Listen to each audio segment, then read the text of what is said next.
territoriale et établir le lien entre l'intelligence territoriale et la thématique précise de notre colloque. Voilà, je pense qu'on peut prendre quelques minutes pour un certain nombre de questions, des questions courtes, s'il vous plaît, et des réponses courtes, s'il vous plaît, également. Voilà, donc vous avez la parole. Apparemment, un micro va circuler.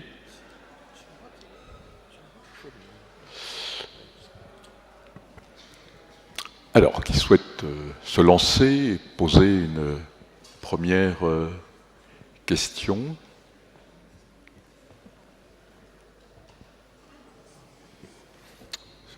À nos deux intervenants. Voilà, vous vous présentez avant de poser votre question, s'il vous plaît. Alors, Monsieur Hossein Mohamed, enseignant-chercheur à l'École polytechnique d'architecture d'Alger.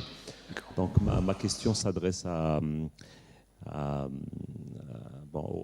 probablement, elle est valable aux deux intervenants. Le monde actuellement est face à la grande problématique qui est l'accélération des changements climatiques. Donc, récemment, il y a eu la COP 23 ces jours-ci. Quelle pourrait être la réponse de l'intelligence territoriale face à ce défi qui est plus global, hein? C'est-à-dire que là, le territoire n'est pas localisé, la préoccupation elle est plus globale. Donc la transition, effectivement, est nécessaire, mais on parle d'accélération des changements. Quelle serait la réponse du groupe international INTI? Et hier, il y a eu une discussion à laquelle je n'ai pas assisté. Bon, peut-être que j'aurais pu avoir la réponse hier. Bon. Merci. Oui, il faut bien voir qu'une idée force de l'intelligence territoriale, c'est de montrer que les choses reposent avant tout sur les diverses collectivités territoriales. Et que lorsqu'on parle d'agenda, ce sont des agendas qui sont définis dans un premier temps au niveau local. Parce que si on parle de comportement, on ne va pas décréter les comportements.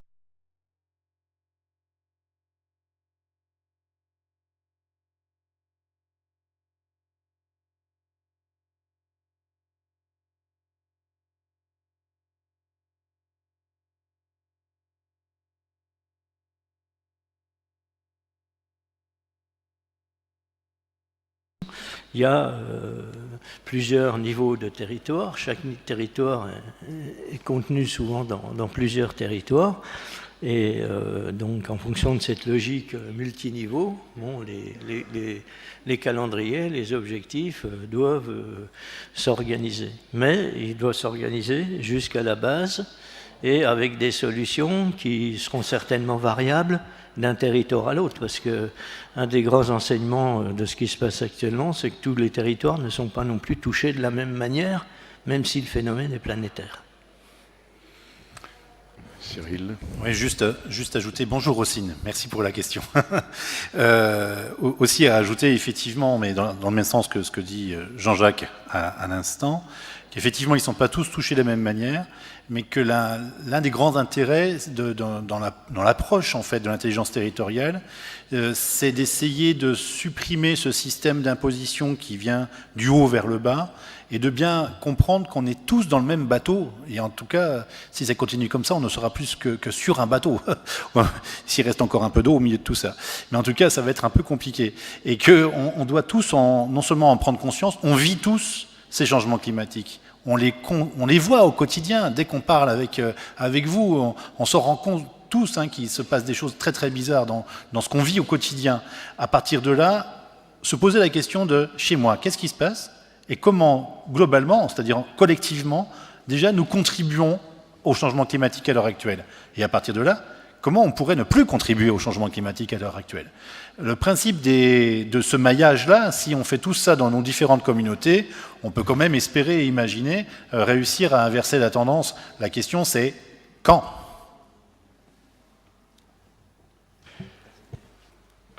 Jean-Jacques va rajouter un petit élément de réponse. Je vais rajouter un petit élément, parce que quand on parle, en fait, d'économie circulaire. Je pense qu'en économie, on aurait pu se poser la question dès le XVIIIe siècle, dès le début de l'économie, puisque c'est quand même un des enseignements importants de l'économie, qu'on ne peut pas dépenser plus que l'on a de ressources, surtout des ressources que l'on n'a pas. Donc, ça montre aussi que dans la phase de transition socio-écologique, je dirais, il y a une étape de rattrapage. Il ne faut pas non plus penser qu'on va simplement, parce qu'on est dans la transition socio-écologique, se dispenser en fait de résoudre des tas de problèmes qui viennent du passé, mais là encore avec des impacts très différents selon les territoires, et qui nous touchent très différemment. Voilà. Oui, alors une question, s'il vous plaît.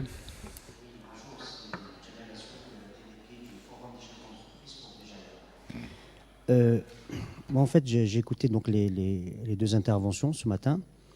En fait, ma question, il y a aussi d'autres approches dans le monde, notamment en France, ce qu'on appelle la prospective et la prospective territoriale. Il y a même des territoires en France qui commandent des études, n'est-ce pas, qui payent des études en prospective territoriale, donc à un prix assez cher pour avoir en fait une vision, une projection de leur développement, et puis plus globalement au niveau mondial et au niveau des États et au niveau des régions au niveau du monde. C'est ce qu'évoquait donc le professeur de l'EPO tout à l'heure. Moi, ma question, c'est en fait l'économie circulaire, comme vous dites, ou l'économie circulaire. L'économie circulaire, aujourd'hui, je crois que c'est un constat fait par tout le monde et dans le monde entier, par les États comme par même les populations, pour aller vers ce type d'économie-là et pour développer en fait une économie environnementale, une économie du recyclage, qui se place dans l'économie durable, mais qui est un élément, n'est-ce pas, de l'économie durable, qui est beaucoup plus global que ça, l'économie durable. Ma question est l'INTI. Par rapport à l'INTI, comment se place l'INTI et l'approche de l'INTI, ce que vous avez donc développé ce matin, par rapport à cet environnement-là et par rapport peut-être à d'autres approches qui sont faites et à d'autres études qui sont faites, notamment en France. Je sais qu'en France, il y a des laboratoires qui s'occupent aussi de prospective territoriale. Cyril. Merci. Oui, je peux commencer à répondre, mais je crois que tous les trois, nous pourrions participer à cette question-là. Comme je l'ai tenté de l'expliquer tout à l'heure, en tout cas, on essaye justement de faire un maillage à la fois avec des acteurs de terrain, par exemple des représentants comme vous du monde de l'entreprise. Pour la petite histoire, nous sommes aussi entrepreneurs. On a aussi monté, nous de notre côté, une coopérative pour travailler sur ces thématiques-là sur le terrain. Donc le monde de l'entreprise ne nous est pas inconnu non plus, bien entendu, en dehors du monde associatif et des collectivités. Donc l'idée, c'est de mettre en relation des acteurs de terrain qui, en général, ne se parlent pas ou ne travaillent pas suffisamment ensemble, avec, déjà entre eux, et avec aussi des universitaires qui, parfois, entre eux non plus ne se parlent pas, décloisonner tous ces mondes-là pour prendre en compte ces différentes problématiques de manière globale. Vous avez bien compris qu'on a vraiment une approche systémique de ces idées-là, et on n'est pas les seuls, mais ça fait partie en tout cas du courant fort du réseau d'intelligence territoriale que de poser ça, et de, ensemble, travailler ces thématiques-là pour les résoudre et avancer. Jean-Jacques Girardot expliquait à la fin, reprenait aussi des thématiques qui nous sont chères, dont on parle régulièrement. On se rend compte que ce qui fonctionne mieux à l'heure actuelle pour l'économie durable au niveau mondial, dans toutes nos expériences que nous pouvons mener, dans tous les observatoires que nous pouvons mener, ce sont des approches qui sont plus liées à de l'économie sociale et solidaire. Plutôt, il faut dire ce qui est, très franchement. On ne va pas se voiler la face, mais très souvent, les valeurs qui sont derrière ce type d'approche économique sont plus efficaces du point de vue social, du point de vue du bien-être, et donc, je dirais aussi, du point de vue de la préservation de la biodiversité, donc de l'environnement, etc. Donc on est pour l'instant sur des expérimentations conjointes de tous ces acteurs-là, en essayant de voir si on peut encore aller plus loin et de construire donc de nouvelles économies. Donc c'est pour ça qu'on parle des transitions, dans lequel on prend en compte ces différentes approches. Je ne sais pas si je réponds, mais l'idée c'est qu'on n'a pas la baguette magique qui permettrait de mettre des recettes en place partout. Et un élément que Bahidj redit aussi assez régulièrement, c'est que les recettes, ça n'existe pas. C'est-à-dire qu'on sait comment faire un gâteau, mais chaque personne d'entre nous qui le fera le sien. Et chaque communauté est différente, chaque territoire est différent, et on doit à chaque fois adapter ces idées-là à ce qui se passe réellement sur le terrain. C'est pour ça qu'on enjoint tout le monde à travailler ensemble, à mieux comprendre, mieux observer, mieux comprendre, pour mieux agir ensemble.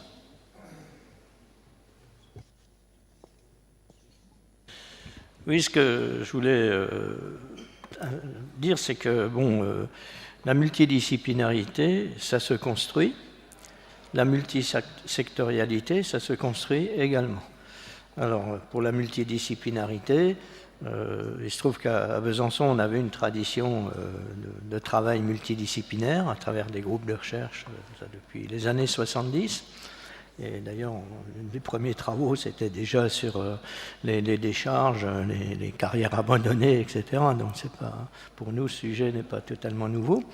Mais on a toujours eu l'habitude d'aborder les choses d'un point de vue global au niveau scientifique. Et ça s'est traduit aussi par des institutions. Je pense qu'il faut y réfléchir dans les universités. On a une maison des sciences de l'homme et de l'environnement qui permet aux gens, effectivement, de travailler, aux scientifiques, de travailler ensemble et d'accueillir également des acteurs pour développer des stratégies d'une meilleure coopération, d'une meilleure coordination.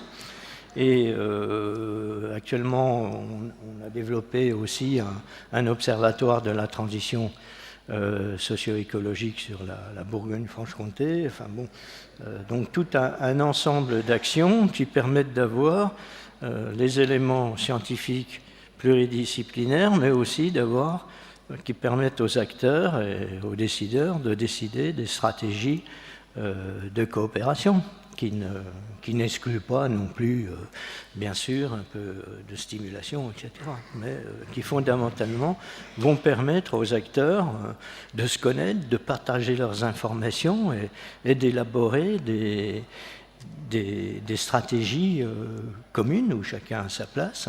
Ça ne gomme pas les spécialités, mais de travailler réellement ensemble sur des choses qui, quand même, au niveau territorial, sont de plus en plus des urgences. Il faudra quand même y répondre, quelle que soit la forme, il faudra bien y répondre. Voilà, merci. Peut-être une dernière question. Voilà. Oui, alors. Bon. Très courte, hein, rapide. Oui. Merci. Mahoui Karim, enseignant-chercheur à la faculté d'économie. Donc, à ma connaissance, l'intelligence territoriale, dans le sens de renseignement d'information, suppose une certaine maîtrise d'éthique, de l'information, des technologies de l'information, de la communication. Et vu le gap qui existe entre nous, les pays en développement et les pays développés, j'aimerais bien savoir les premières étapes pour mettre une démarche d'intelligence territoriale. Donc, c'est beaucoup plus dans la mise en œuvre de cette démarche. On aimerait bien connaître quels sont ces agendas, quelles sont ces étapes afin de... Voilà. Je vous remercie. De toute façon, les premières étapes sont relativement simples. Enfin, c'est la façon dont ça démarre. C'est des universitaires ou des chercheurs, des experts qui s'associent avec des acteurs pour résoudre un problème concret identifié. Donc sur lequel tout le monde est d'accord. Il faut déjà que les gens soient quand même motivés et engagés par le projet. partant de là, il faut qu'ils se donnent des structures pour travailler ensemble. C'est pour ça que je parlais de la Maison des sciences de l'homme, etc. Parce qu'il y a un endroit, il faut des endroits à un certain moment où, qui soient adaptés à ce type, je dirais, de travail. Voilà. Dans la mesure où nos laboratoires souvent restent très souvent disciplinaires, quoi. Donc il faut créer des lieux. Voilà. Mais après, bon, il faut que les gens, tout simplement, travaillent ensemble. Et la première étape chez nous, c'est souvent une forme d'observation ou d'enquête, justement pour confronter les a priori des acteurs et des chercheurs aussi à la réalité du choses qui marchent, enfin où les acteurs ont une bonne vision, mais il y a aussi beaucoup de choses où finalement ça ne correspond pas. C'est ces points où ça ne correspond pas qui en général génèrent des actions. Parce que c'est comment on va résoudre ça, etc. Voilà. Monsieur le doyen, vous avez la parole. Merci beaucoup. C'est le professeur Cassi de la faculté des sciences économiques. Donc j'ai une question concernant l'intelligence territoriale.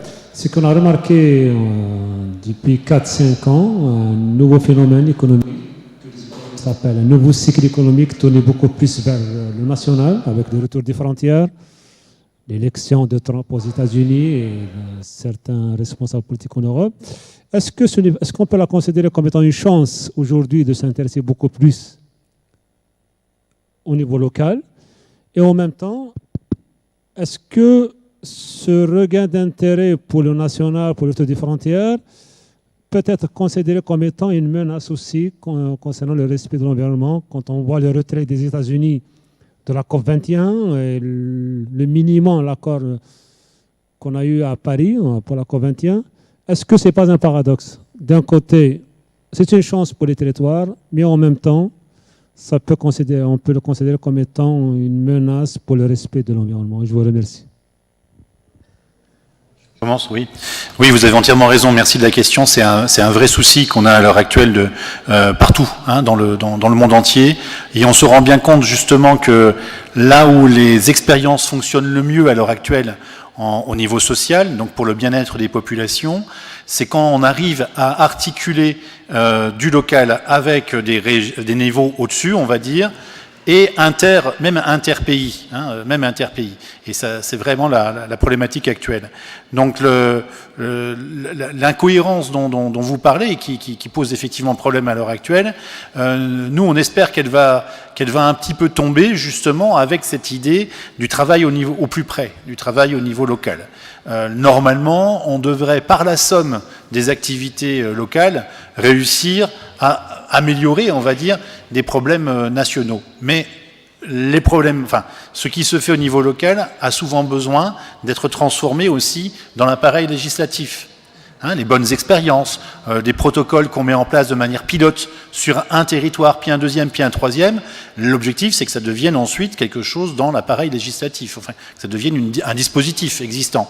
Donc on a quand même besoin de ce niveau-là. On prend beaucoup en attache les travaux, les recherches qui ont été menées par Jeremy Rifkin, en particulier sur ce problème de gouvernance-là, dans lequel il prône, lui, un système de vision latérale, sur de la latéralité, encore une fois, d'imposition de l'État vers le terrain, ou simplement, je dirais, du bottom-up, comme on dit. Donc, tout ne peut pas venir que du territoire, tout ne doit pas venir non plus imposer que du haut, mais on doit faire des travaux plus latéraux, comme ça. La menace, on se rend compte aussi que dès qu'on est dans des processus de transition, alors Jean-Jacques a essayé d'en parler, mais transition, transformation, ça reste encore à élucider, on a forcément des effets contraires. C'est le principe habituel, quand on essaie de tirer d'un côté, il y a de la résistance. Et ce dont vous parlez, pour moi à l'heure actuelle, s'interprète aussi beaucoup comme un phénomène de résistance d'un certain nombre d'acteurs, et en particulier d'acteurs politiques, et lâchons-le, d'acteurs financiers. Oui, ce que je voulais dire, des contradictions, de toute façon, je crois qu'il y en a beaucoup. Simplement, par rapport au niveau État-territoire, en fait, ce qu'on s'aperçoit, c'est que les problèmes, ils arrivent sur les territoires.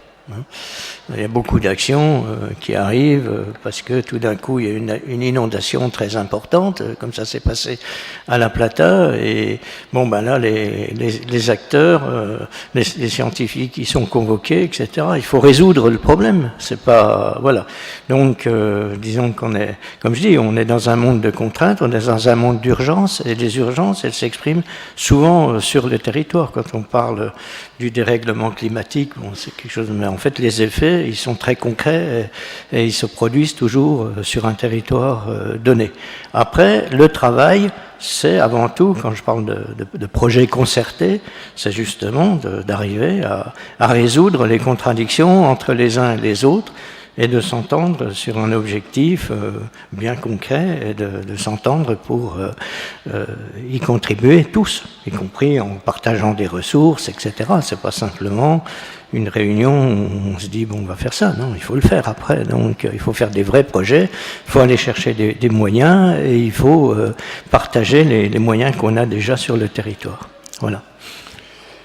Bien, je crois que... Ah, il y a une question encore. Alors, allez-y, posez-la rapidement. Merci.